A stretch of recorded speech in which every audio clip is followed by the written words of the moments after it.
Menurutmu sudah keren belum teater mahasiswa di Lampung ini? Menurutku masih jauh dari keren. Oh, jauh dari keren. Buruk berarti. Kasus UKMBS Unila sendiri berapa per tahun dikasih oleh pihak rektorat? 8 juta per tahun. 7 sampai 8 juta saja. Untuk sekelas UKM tingkat universitas, Bang.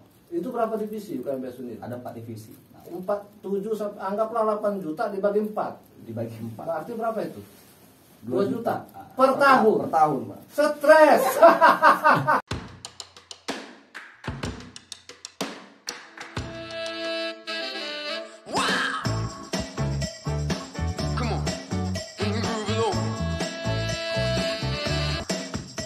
Selamat berjumpa kembali teman-teman sekalian, para praktisi dan pemerhati kebudayaan baik yang ada di Indonesia maupun di Lampung. Saat ini saya sudah kedatangan seorang teman, Bung Nopian Pratama. Beliau ini adalah salah seorang penulis esai yang terkumpul di dalam buku Estetika Kaum Tertindas. Nopian bikin esai dengan judul Teater sebagai Praktik Pembebasan, mengulas soal pemikiran Bertolt Brecht dan Augusto Boal. Nah, pada kesempatan ini kita akan berbincang lebih jauh dengan sahabat Nopian, membahas tentang esainya ini dan lain-lain lah. Apa kabar Bung Nopian? Sehat?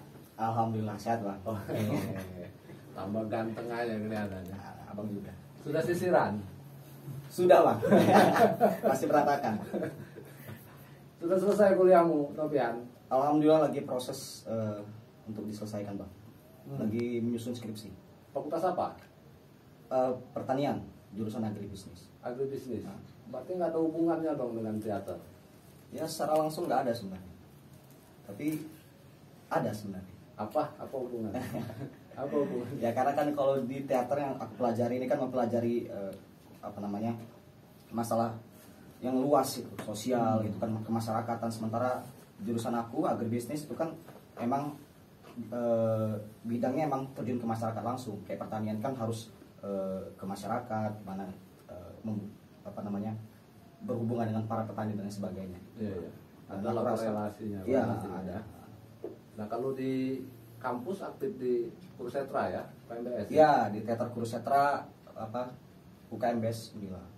Terus dulu pernah jadi ketua juga UKMBS? Iya, tahun 2019. Wah, luar biasa sekali Bung Nopian. Kamu tinggal di mana aslinya? Aku asli Kota Bumi, Bang. Tepatnya di Desa Mulamaya. Jadi merantau ke Bandar Lampung? Ya, Kos? karena kuliah di Unila jadi harus merantau di Bandar Lampung. Kemudian aktif di teater? Iya. Kenapa suka teater? Kalau teater sih aku sudah kenal teater itu sejak SMA, Bang. Oh, Jadi, gitu? Jadi ada tuh di SMA aku tuh, di SMA 1 Kota Bumi, itu ada grup teater juga. Dia waktu itu coba-coba lah, pengen tahu teater tuh kayaknya seru nih. Orang pentas gitu kan, dengan make up segala macam, kayaknya menarik. Aku coba, terus proses akhirnya kok seru gitu. Akhirnya begitu di Unila ketemu ada namanya UKMBS Unila, ada teaternya juga, makanya aku langsung daftar di UKMBS Unila waktu itu. Besar, banyak anggotanya di UKMBS. Alhamdulillah lumayan, Bang. Memang perlu menurutmu kampus atau mahasiswa aktif di teater, apa pentingnya menurutmu? Aku pikir sangat perlu. Apa pentingnya? Karena kan di teater sendiri, di seni itu kan. Sambil ngopi. Oke, siap. Nah, itu harus ada kan? Aduh. Gimana? Sejauh yang aku dapatkan ketika belajar teater, lalu di samping itu aku juga di kampus kan kuliah segala macam. Rupanya ada hal-hal yang nggak aku dapatkan di pembelajaran kuliah gitu, Bang. Setelah kecuali di teater, karena di teater kan kita belajar bagaimana mengeksplorasi diri sendiri, baik intelektual, emosi hingga ke tubuh gitu kan. Sementara kalau di kampus, di kelas itu kan kita aku rasa mutlak hanya mempelajari apa namanya, nalar kita, kognisi kita yang diasah terus menerus gitu kan, sementara di teater enggak. Nah mungkin inilah yang lebihnya apa alhamdulillahnya aku bisa tergabung di teater gitu kan, di UKM Sunda. Jadi apa namanya, lengkap yang dipelajari Bang. Ya, jadi treatment terhadap diri kita menjadi lebih lebih banyak ya. Tidak hanya kognisi tapi afeksi, motorik dan sebagainya ya. Menurutmu teater bisa jadi media yang bagus sekali untuk memberdayakan kepribadian kita, Benar, Bang. khususnya mahasiswa. Benar Bang. Oh begitu. Nah, terus apa namanya? Udah berapa kali pentas? Terhitung kalau semenjak di UKM Sunda 1, 2, 3, 4 sekitar 5 kali lah Bang.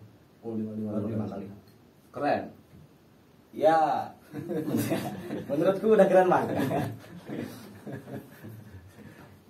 Kalau di kampus lain ada juga grup-grup teater kampus di Lampung tentu ada lah. Nah, bagaimana itu? Kalau di Lampung sendiri, khususnya di Bandar Lampung itu kan tiap universitas, tiap apa namanya, seperti Dharma Jaya, terus Malahayati, UBL, terus Umitra itu ada mereka Bang. Ada kelompok seperti UKMBS Unila juga. Ya sama persis, hanya beda universitas aja. Dan kita juga kalau ada acara-acara kan sering interaksi juga. Ketika UKMBS ada kegiatan, ada pementasan, nanti dari UKM luar bakal support kita juga. Oh, jadi ada jaringan antar teater kampus ada? Ada. Bukan hanya ada, tapi aktif nggak? Bergerak nggak? Sejauh ini bergerak, mungkin hanya kurang maksimal aja gitu. Oh, kurang maksimal. Kalau sepengetahuan Novian, bagaimana pola pendidikan teater di kampus-kampus lain? Bagus atau jalan atau enggak? Udah maksimal atau belum maksudku? Kalau dilihat dari luar sih, nah aku kan dari UKMBS Unila gitu, nggak teman-teman yang ada di universitas lain itu, kalau aku rasa hingga sekarang ini belum optimal. Oh, gitu. belum. Karena kan kalau kita melihat teater di mahasiswa itu kan, kalau kita melihat pementasannya, terus ada diskusi-diskusi terkait teater, nah itu kan yang masih kurang aku pikir. Karena memang tiap grup, tiap UKMBS di tiap universitas ini ada karyanya. Aku pastikan hampir setiap tahun itu pasti bakal mengeluarkan karya-karya kayak pementasan teater, terus tari segala macam. Namun disinilah yang kurang maksimal. Karena pengamatan aku, kalau di kampus-kampus kayak di UBL, kayak di Dharma Jaya, Malahayati dan sebagainya, Mitra, atau terus teman-teman di Metro mungkin. Teman-teman di Metro itu kan sejauh ini aku lihat pementasan yang dilakukan tuh hanya setahun sekali, dan itu pun dalam rangka penerimaan anggota baru. Sejauh ini aku lihat itu Bang. Oh, jadi kalau ada anggota baru pentas. Baru pentas gitu kan. Kalau nggak ada penerimaan anggota baru tidak pentas. Iya gitu. Mereka bukan nggak pentas ini Novian, mereka meditasi mungkin. Ya, bisa jadi Bang. Iya. Ya. Nah, sekarang kita masuk ke esaimu ya Pak, ini Novian. Oke Bang. Kita ngobrol soal esai yang kau tulis di buku Estetika Kaum Tertindas. Ini kumpulan esai yang dibikin oleh UKMBS Unila ya. Nah, di sini Novian membahas soal teater sebagai praktik pembebasan, pemikiran Brecht dan Boal. Kalau mudahnya itu apa itu yang dimaksud dengan teater sebagai praktik pembebasan itu, Novian? Mudahnya. Gimana kalau mudahnya Bang? Ya agak sedikit sulit juga nggak apa-apa. Jadi intinya mungkin secara luas dulu Bang. Ya. Tulisan aku ini bisa dibilang itu mencoba untuk mempertanyakan kembali definisi kita tentang seni, khususnya di teater gitu kan. Terutama untuk masyarakat di Lampung gitu. Kita memaknai teater sekarang gimana sih? Apakah teater hanya sebagai hiburan? Apakah teater hanya sebagai pembelajaran untuk individu masing-masing gitu kan? Nah, ini yang coba dipertanyakan kembali dengan cara aku memaparkan menyelami dua tokoh itu, Bertolt Brecht dan Augusto Boal. Bagaimana pemikiran mereka pandangan mereka terhadap teater ini, apa tujuannya gitu. makna dari teater. Kenapa Brecht dan Boal, kan banyak apa tokoh-tokoh lain. Kenapa Brecht dan Boal? Memang teater apa namanya, genre teater atau bentuk-bentuk teater kan di dunia ini banyak banget yang revolusioner terutama gitu kan. Tapi di siap terutama Bertolt Brecht dan Augusto Boal ini secara jelas gitu Pak, secara jelas memaknai teater apa namanya, fungsi teater dalam ranah politik. Oh begitu. Jadi bagaimana teater itu bisa digunakan sebagai alat untuk melakukan pembebasan pada masyarakat. Ini maksudku pada tokoh-tokoh teater lain, misal kayak Stanislavski lah misalnya Bapak, teater realis kan, realisme itu tidak maksimal itu, apa tidak eksplisit itu? Tidak secara eksplisit, benar. Bahkan kalau di seperti Stanislavski, dia kan mengusung teater realis gitu. Bahkan teater realis inilah yang menjadi teater utama yang dikritik oleh Augusto Boal dan Bertolt Brecht bentuk teater realisme itu. Nah, jadi saya ulangi lagi, apa inti dari teater sebagai praktik pembebasan itu tadi? Oke. Jadi kalau di Augusto Boal itu kan dia membuat buku berjudul Theater of the Oppressed, teater kaum tertindas. Nah, diksi ini kan sudah nggak asing lagi sih Bang, kita dengar gitu kan, terutama dari pemikir Paulo Freire, gitu kan. Bagaimana dia mengusung pendidikan kaum tertindas, pendidikan sebagai praktik pembebasan. Bagaimana di pendidikan yang diusungnya itu, yang pertama dia menolak pendidikan yang digunakan untuk alat penindasan. Oh begitu. Lalu dia membuat semacam oposisinya sesuatu yang alternatif lain itu kan terhadap pendidikan tersebut. Teater sebagai praktik pembebasan itu teater kaum tertindas. Bagaimana? Pendidikan kaum tertindas, yaitu pendidikan yang berusaha menghilangkan hubungan subjek objek antara si guru dan si murid. Kan bagaimana kalau kita lihat pendidikan yang dimaksud oleh Freire yang ditentang habis-habisan itu, bahwa guru itu memiliki kekuasaan untuk melakukan semacam hegemoni kepada muridnya melalui media pendidikan. Karena di posisi guru dia memiliki kekuasaan untuk sebagai subjek, lalu si murid hanya pasif di depan, hanya pasif mendengarkan si guru sebagai objek. Dan inilah hubungan inilah yang dihindari oleh Freire. Jadi kata lainnya, baik pendidikan apalagi teater itu tidak netral ya? Iya. Artinya pendidikan yang notabene sebetulnya menjadi alat untuk memanusiakan manusia, justru kalau metodenya salah atau konsepnya salah, justru bukan membebaskan tapi menindas. Benar. Demikian pula di teater gitu. Bukan menurutku, ini menurut Augusto Boal. Iya, karena iya. bahkan Augusto Boal sendiri yang dia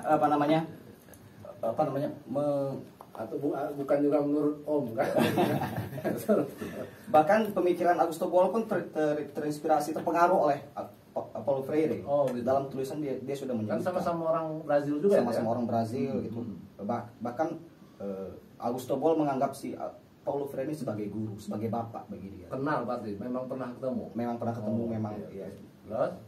Nah, lalu dia tertarik dengan pemikiran Paulo Freire, lalu dia berpikir bagaimana cara menerapkannya di teater melalui media teater. Lalu dibuatlah oleh Augusto Boal teater sebagai praktik pembebasan, teater kaum tertindas, yang konsepnya, prinsipnya sama dengan pendidikan kaum tertindas Paulo Freire. Gitu. Oh iya. Lalu dia menciptakan metode-metode tertentu hingga melalui teater gitu kan, yang kalau di Paulo Freire bilang bahwa nggak boleh ada subjek objek dalam pendidikan, bahwa di teater pun harus begitu, nggak ada subjek dan objek. Subjek kalau di teater apa tuh? Kalau kita anggaplah aktor gitu kan, aktor di panggung, pertunjukan itu sendiri di dan panggung penonton sebagai objek gitu kan. Selama ini kita tahu kan pertunjukan itu kan, kalau kita tahu penonton tuh hanya pasif di kursi duduk, dia masuki ruang pertunjukan lalu duduk, lalu melihat pertunjukan, lalu ya itu tadi hubungan subjek objek itu terjadi gitu. Jadi bagaimana proses hegemoni menurut Gramsci itu kan terjadi melalui bahasa pertunjukan aktor di panggung secara apa namanya ya, menghegemoni penonton tersebut. Ya, jadi penonton tidak aktif dia ya, justru di dalam tanda kutip dihegemoni kalau pakai istilah Gramsci tadi oleh pertunjukan ya, oleh teater itu sendiri. Oke, nah, kan Boal kan mendapat inspirasi tidak hanya dari Freire tapi juga dari Brecht. Nah, kalau konsep Brecht sendiri apa sebetulnya? Apa yang dikritik oleh Bertolt Brecht pada teater realisme yang pada awal abad 20 terutama itu menjadi semacam bentuk yang dominan di dunia, di jagat teater. Apa sih yang dikritik Brecht? Kalau di Brecht sendiri ya sama hal dengan apa namanya Augusto Boal, yaitu dia nggak sepakat dengan teater yang melakukan penindasan tadi itu, Bang. Namun karena Brecht lebih dulu itu kan, sementara aku harus menggarisbawahi kata penindasan ini kan, apa yang dimaksud penindasan dalam konteks teater? Kan kita nggak aktor terus mukul-mukulin penonton. Apa itu yang maksud penindasan itu? Penindasan apa itu? Kalau kita merujuk pada apa namanya pemikiran Freire tadi itu kan, yang hubungan subjek objek itu disitulah penindasan itu terjadi penindasan, Bang. Bagaimana si subjek yang dominan itu kan, kalau di teater sebagai pertunjukan atau aktor melakukan hegemoni kepada penonton, sementara penonton hanya pasif. Nah, itulah bisa dikatakan kita sebagai penindasan dalam artian ini gitu, Bang. Dan terus lanjutkan tadi soal Brecht dengan kritik Brecht terhadap realisme. Kalau Brecht sendiri ini kan yang mempengaruhi pemikiran Brecht, kalau saya tulis di buku itu ada namanya Solovsky. Ini tokoh tokoh formalis dari Rusia ya, Viktor Solovsky. Viktor Solovsky. Dia berpendapat bahwa dia ini sastrawan. Jadi dia berpendapat siapa dia ini? Brecht atau Solovsky? Solovsky. Okay. Jadi dia menganggap bahwa karya sastra itu harusnya mampu memberikan semacam pengasingan terhadap realitas. Kalau istilah dia defamiliarisasi. Kenapa? Bagaimana pertunjuk sastra atau bisa kita katakan secara luas teater atau karya seni yang lain itu harusnya mampu memberikan sudut pandang lain dalam cara kita melihat realitas. Nah, inilah yang harus dilakukan oleh seni, khususnya di sastra kalau menurut Solovsky. Bagaimana dari sudut pandang lain ini yang disebut defamiliarisasi itu tadi. Kenapa kita harus mendapat sudut pandang lain? Karena yang pertama, kalau kita secara awam, Bang, ya, masyarakat secara awam ini kan yang aku bilang tadi, bagaimana kita ini sudah terhegemoni oleh sistem atau apalah gitu kan. Jadi sehingga kita melihat segala sesuatu ini udah nggak netral lagi gitu kan. Kita misalnya ya kita cuma punya satu perspektif gitu dalam menilai sesuatu terhadap realitas gitu. Ada satu definisi, satu perspektif, satu sudut pandang. Ya. Dan inilah yang itulah fungsi seni teater. Dia coba mempertanyakan kembali gitu, apakah ini benar gitu kan, melalui karya seni. Dia coba memberikan penawaran-penawaran lain, subversi gitu kan, terhadap realitas itu kan. Nah, ini yang dititik tekankan oleh Brecht, maksudnya realisme bukannya menawarkan alternatif terhadap realitas, tapi justru mengafirmasi ya. Benar, Bang. Gimana itu? Oleh karena itu, lalu dari pemikiran tersebut ya, Brecht membawanya lebih jauh ke dalam konteks teater. Bagaimana yang tadi karya seni harus mampu memberikan sudut pandang lain itu kan, sesuatu yang sudut pandang lain dari realitas yang ada dari teater. Lalu Brecht menawarkan suatu bentuk teater yang secara langsung berlawanan dengan konsep realisme. Apa itu? Apa bentuknya? Itu bentuk teater epik.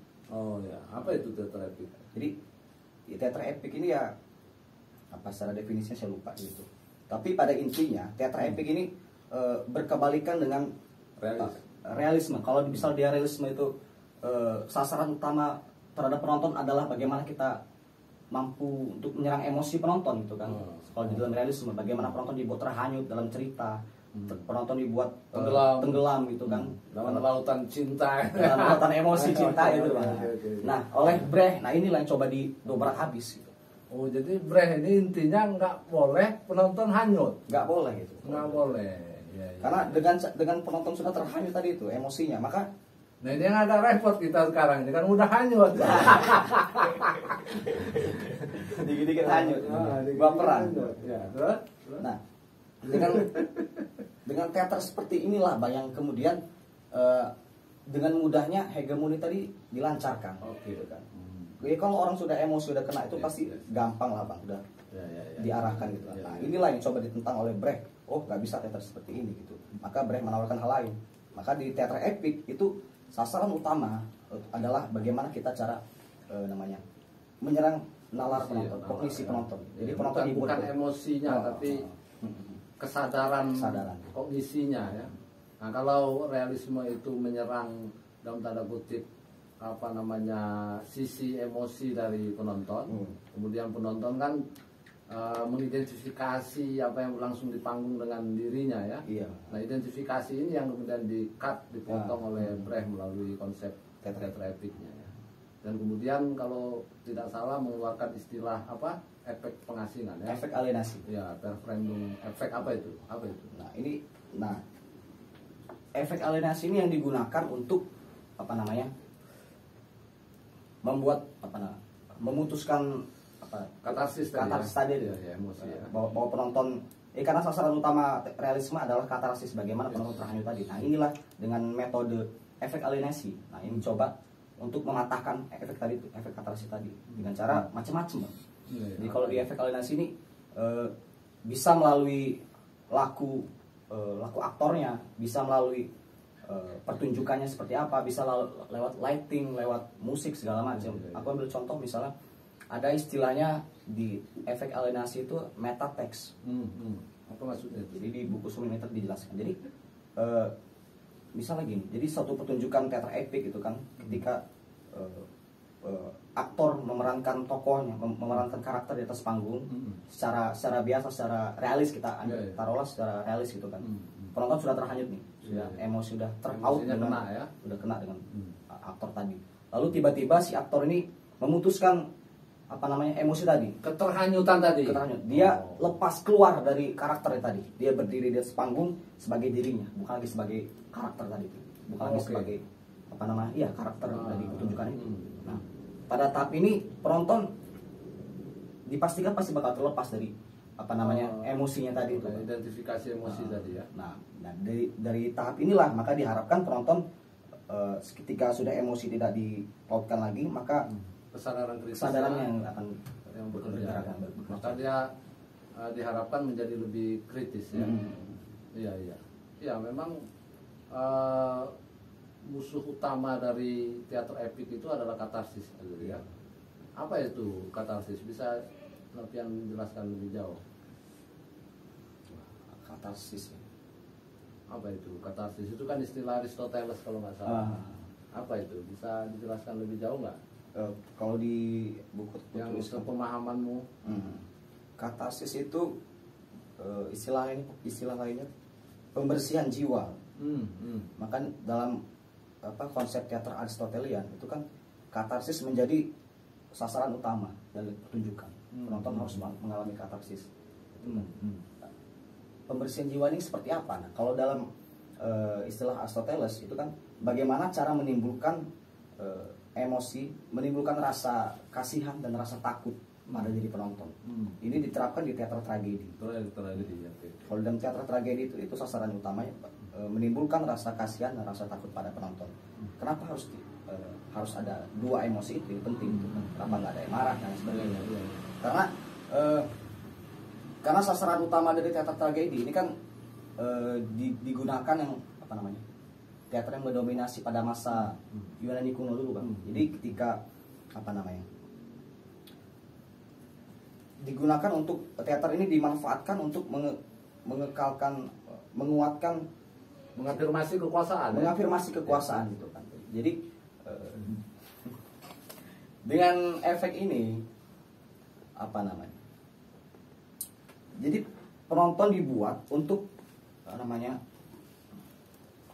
menimbulkan rasa menghilangkan keinginan untuk melawan kekuasaan. Bagaimana caranya? Misalnya kalau di pertunjukan tragedi kita ambil contoh Oedipus, gitu kan. Pertunjukan Oedipus, Sophocles ya, Oedipus, Sophocles dan sebagainya. Jadi di pertunjukan tersebut dihadirkan sosok Oedipus, gitu kan. Lalu sosok tersebut dikenai cobaan-cobaan, kita anggaplah takdir gitu bang. Jadi permasalahan-permasalahan yang konkret sampai dia harus membunuh ayahnya, menikahi ibunya gitu kan. Ini kan sangat dahsyat gitu kan penderitaannya itu. Nah inilah yang coba ditularkan kepada penonton, karena dengan katarsis tadi penonton terpaut emosinya, maka penonton ikut merasa kasihan dengan Oedipus tadi. Kasihan dia sampai punya nasib kayak gitu. Lalu pada tahap selanjutnya penonton dibuat takut. Jangan sampai bertindak. Jangan sampai gua kayak gitu, kata penonton. Nah, ini secara implisit nilai-nilai untuk melakukan perlawanan itu menjadi minimal ya. Tertanam di diri penonton, di diri masyarakat itu. Ini pendapat Brecht ini ya tentang pendapat Brecht. Ya artinya kan berarti Brecht ini melakukan dalam tanda kutip meredefinisi ulang mulai dari konsep apa itu teater sendiri, tujuan teater itu sendiri. Bukan hanya realismenya Stanislavski ya, tapi sampai ke konsep katarsis, teater tragedinya Aristoteles dan sebagainya ya, Bung ya. Iya, apalagi kemudian tawaran-tawaran Brecht itu yang menarik dalam konteks teater sebagai praktik pembebasan. Apalagi? Nah si Brecht ini kan, si Bertolt Brecht ini kan Brecht ini dari mana? Kasu ya, Prancis dari mana? Dari Jerman, Pak. Oh, Jerman. Dari Jerman. Bukan orang Kasu ya, bukan ya. Sebelah sana Kasu dikit, Pak. Ya. Jadi pemikiran Brecht ini terpengaruh juga oleh Karl Marx. Oh gitu. Marxis. Dia salah seorang Marxis juga bisa dikatakan. Di mana letak hubungannya nih? Apa kakak kandung apa gimana? Misalnya gimana itu? Jadi poin utama yang diusung oleh salah satu poin yang sambil ngopi nggak? Sambil ngopi.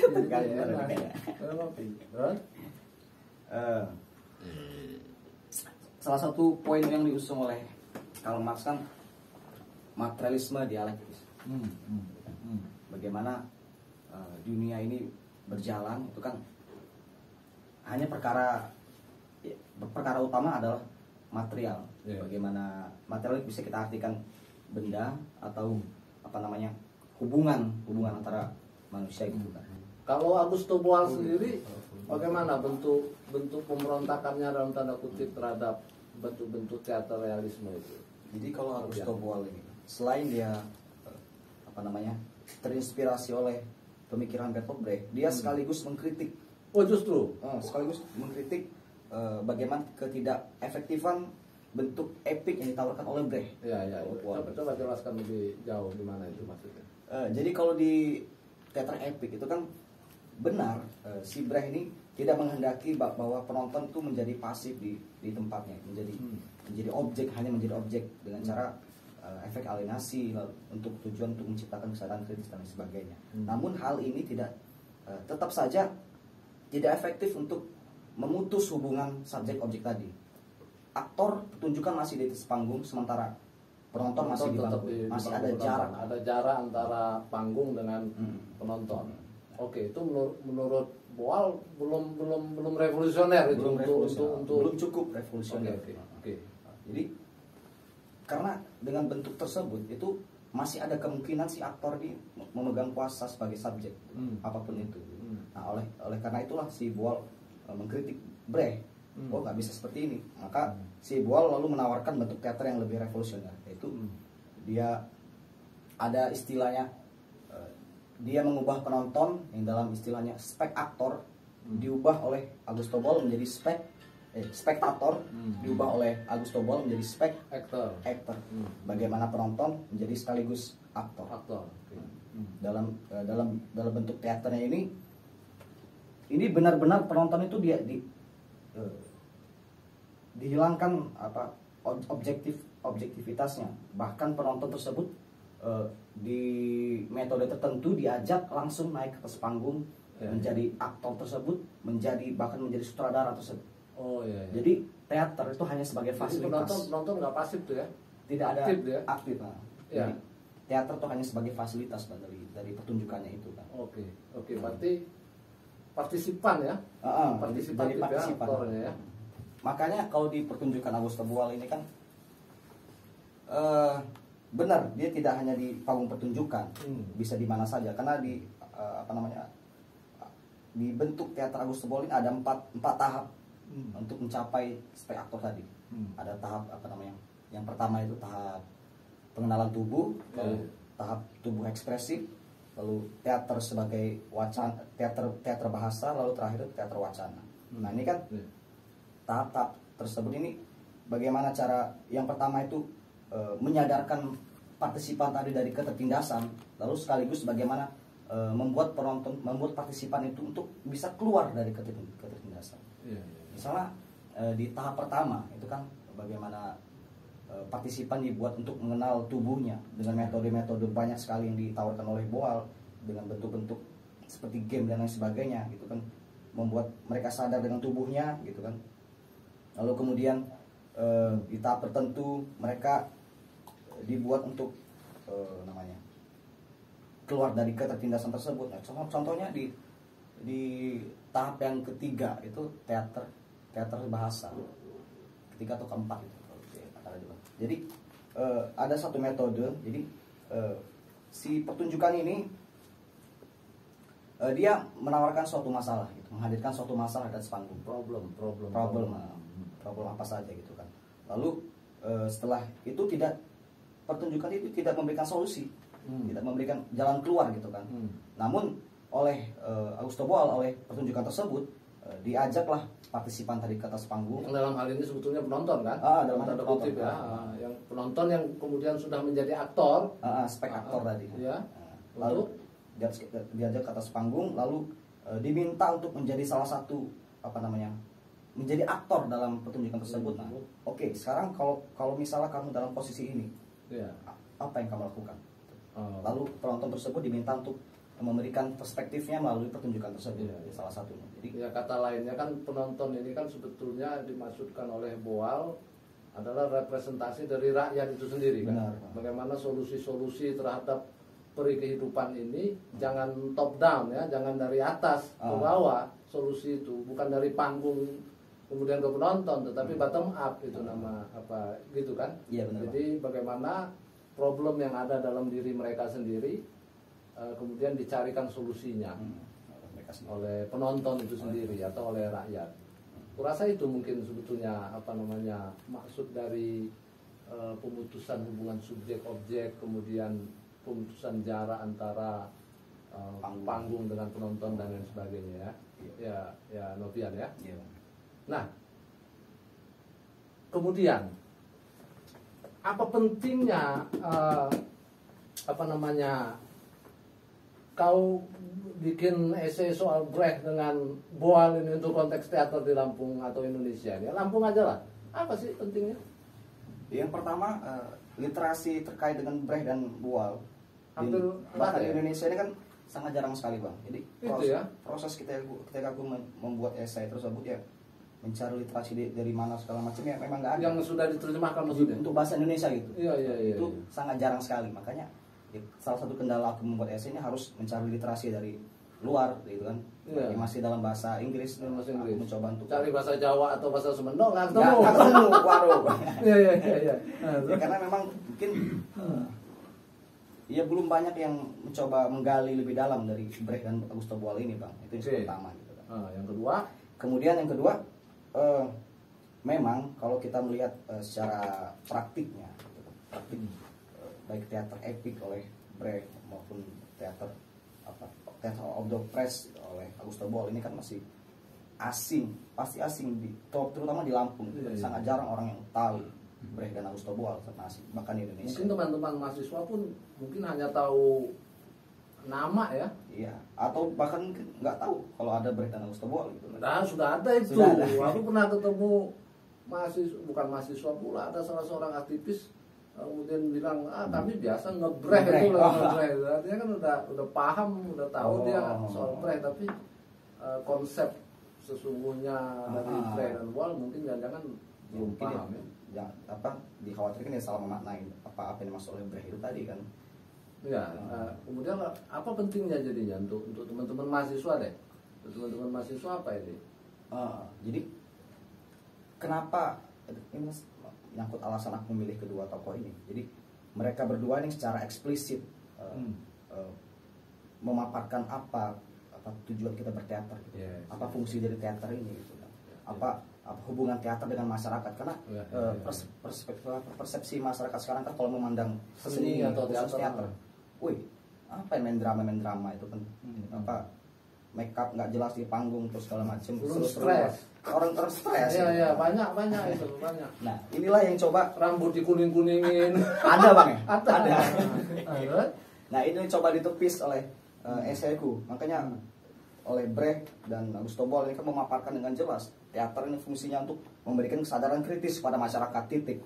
Nah ini kan yang mungkin banyak belum diketahui, bahkan bahwa teater itu bukan hanya praktik personal, praktik subjektif, praktik kehidupan yang asik dengan diri sendiri kan gitu. Teater juga adalah sebentuk praktik sosial ya gitu ya. Seakan-akan orang melihat teater ini punya apa? Seni itu kan kayak ada di dunia sendiri gitu kan, terpisah dengan masyarakat, padahal enggak. Ya kan ini hanya salah dua contoh, dan masih banyak tokoh-tokoh yang lain yang memikirkan bagaimana teater dengan masyarakat itu. Tapi di kehidupan grup-grup kita, teater kita udah biasa tuh, apa kalau mereka bikin garapan dikit-dikit protes kok. Protes rejim A, rejim B, banyak itu. Apa-apa salah rejim pokoknya dianggap itu.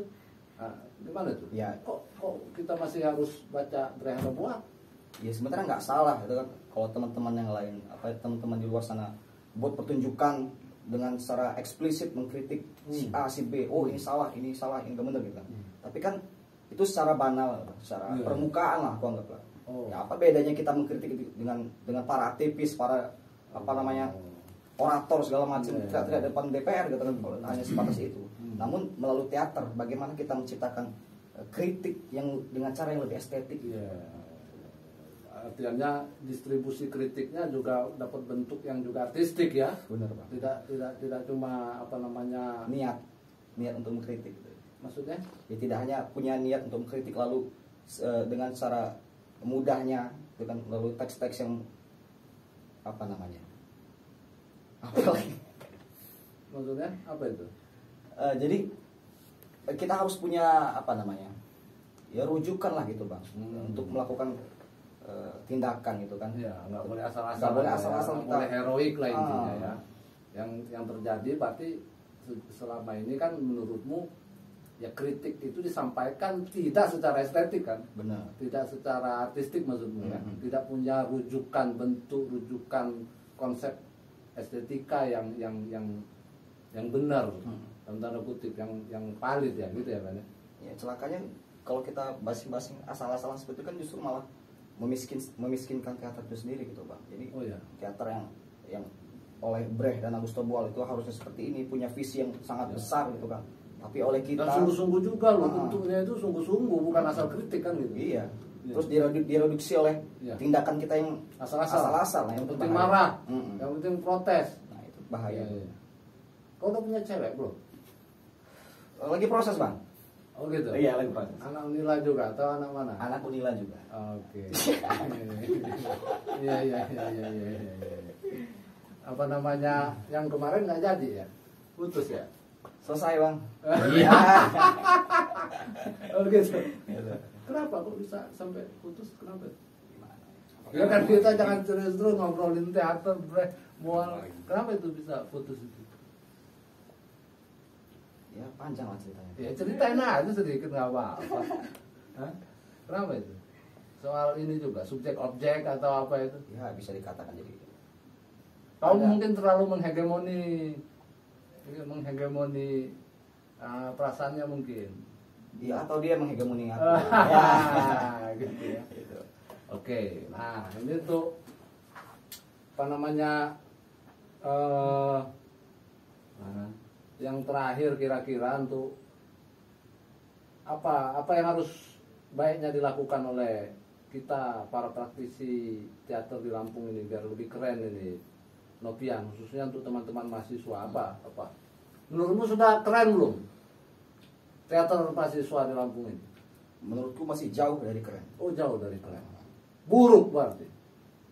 Ya, Enggak juga ya. Enggak juga. Nah, apa yang bisa kita lakukan? Apa yang seharusnya kita lakukan biar lebih keren? Kalau melihat kondisi perteateran di Lampung khususnya untuk mahasiswa, dan aku sebagai salah seorang mahasiswa dan tentunya punya interaksi yang lebih dalam dengan teman-teman kampus yang lain itu kan, kalau aku lihat untuk secara potensi kita tuh sangat berpotensi Bang dalam teater. Banyak teman-teman yang berpotensi itu apa? Banyak teman-teman di luar sana itu punya bakat, punya interest yang bagus terhadap teater gitu kan. Dan ramai loh, rata-rata grup UKM sendiri di kampus-kampus itu kan ramai ya. Bener Bang. Iya. Namun kita masih kayak berjalan sendiri-sendiri gitu. Belum terbentuk sebuah ekosistem teater, kolam teater yang jernih, yang bagus di Lampung ini belum terbentuk, terutama di kalangan mahasiswa. Menurutmu itu? Kalau aku lihat seperti itu. Problem utamanya ekosistem. Jadi sejauh ini ya teman-teman UKMBS Unila itu kalau ada kegiatan masih berjalan sendiri gitu kan. Ya teman-teman di luar hanya sekedar support datang gitu kan. Namun aku pikir itu gak cukup gitu Bang. Gitu kan. Kalau diskusi seni atau teater khususnya di kalangan mahasiswa jalan nggak sih di Lampung? Kayaknya nggak ada ya. Untuk diskusi apa yang merangkum semua banyak kalangan dari praktisi teater di kampus itu kayaknya kosong gitu Pak. Kosong. Workshop begitu ada? Sejauh ini kan jarang sekali. Kemarin kan sudah dicoba tuh kita buat event bersama, kemah teater gitu kan. Nah, itu kan semua praktisi teater, semua komunitas kita kita satukan, kita kumpul, kita silaturahmi dalam satu event gitu kan. Namun tujuannya memang baik gitu kan. Biar ekosistem tadi terbentuk. Namun pada praktiknya kan belum gitu Bang. Karena ya memang ekosistemnya belum ada gitu. Ya, yang membentuk ekosistem kan juga adalah praktisi itu sendiri ya. Ya tentu bukan hanya grup atau aktor atau sutradara pada grup-grup itu kan juga tentu ada stakeholder yang lain. Namun kayaknya kan lebih utama adalah manusia yang ada dalam grup itu ya. Ini yang kurang maksimal menurut. Iya Bang, benar Bang. Jadi kayak di event kita terakhir itu di kemah teater itu kan kita juga mengundang mahasiswa praktisi teater di kalangan mahasiswa kan dari UKM-UKMBS di luar sana banyak yang terlibat. Namun kan pada pelaksanaannya itu kan hanya sekedar datang aja, naruh badan gitu Bang. Kalau aku lihat itu hanya sekedar kita hanya naruh badan ya. Mungkin belum sampai pada tahap serius kalau aku pikir. Berarti negatif sekali ya pandanganmu tentang teman-teman grup-grup teater mahasiswa ya? Atau memang begitulah? Bukan negatif ya faktanya emang seperti itu sih Bang. Mungkin belum sampai pada tahap kita untuk serius berteater gitu kan. Iya. Masih ya sekarang ini yang kurang serius ini kan apa istilahnya? Bukan hanya ekosistem menurutku, jangan-jangan soal otak juga ya? Betul nggak? Soal otak ya bisa jadi sih Bang. Tapi aku bilang tadi sebenarnya potensi untuk berteater yang baik itu kan ada tuh Bang di teman-teman itu sebenarnya itu Bang. Bagaimana kita ngebentuk kolam jadi satu itu aja Bang. Nah, kalau pihak kampus sendiri bagaimana menurut Nopian? Support nggak? Support ya tentulah support, tapi maksimal atau tidak? Kayak ke UKMBS atau ke grup-grup teater kampus lainnya? Support ya, namun ya aku pikir untuk di kampus ya mungkin kampus yang belum paham apa urgensinya seni. Kalau aku pikir itu Bang. Kurang beradab pasti. Hah? Bisa jadi. Ya. Kalau kasus UKMBS Unila sendiri berapa per tahun dikasih oleh pihak rektorat? Nggak apa-apa, ngomong aja. Apa-apa Bang ya? Iya.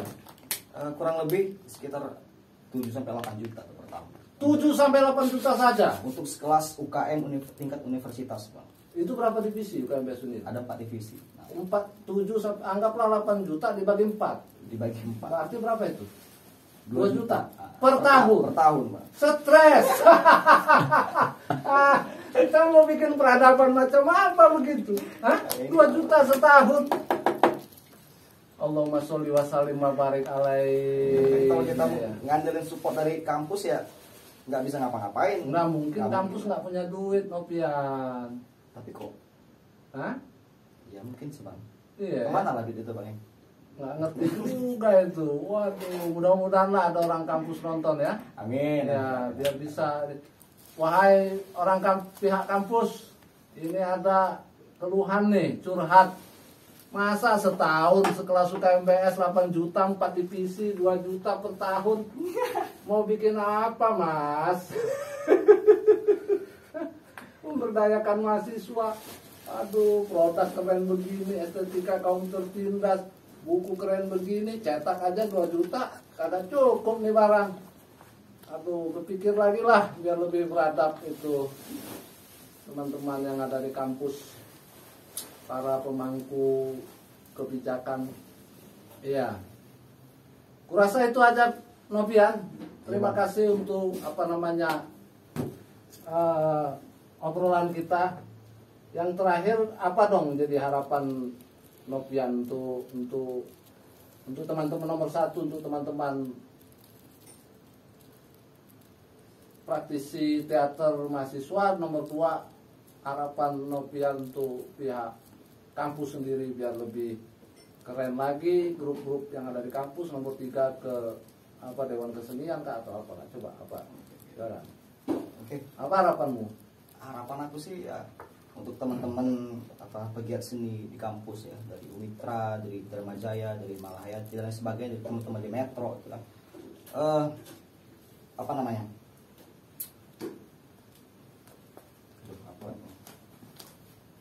Nggak ada harapan kamu? Hah? Ada harapan. Apa harapanmu? Apa kau cukup berharap dengan adik itu aja? Hah? Apa harapanmu? Untuk teman-teman di luar sana ya, harapan pertama teman-teman harus baca buku ini Ya. terutama di judul estetik teater sebagai praktik pembebasan bagi yang suka teater dan sebagainya, biar kita lebih kenal lebih jauh teater. Kita berteater itu buat apa sih gitu kan? Ya. Apakah kita berteater hanya happy terus kita hanya sekedar hiburan dari beratnya tugas kuliah? Ternyata mungkin dengan membaca buku ini bisa membuka wawasan kita sama-sama gitu kan. Sehingga visi berteater kita bisa menyatukan visi kita untuk teater di Lampung yang lebih baik. Ya. Oke, kalau untuk pihak kampus sendiri, rektorat misalnya atau dekanat, apa harapanmu? Ya, harapannya ditambah lah Pak, itu Pak. Iya, 8 juta tadi Pak. Jangan cuma 8 juta Jangan 8 juta kan. Ya. Cukup itu nggak bisa ngapa-ngapain itu. Nggak bisa Buat ngapa-ngapain. beli gorengan aja tuh Pak. Iya, untuk proses. Karena ya aku juga kan praktisi teater juga ya.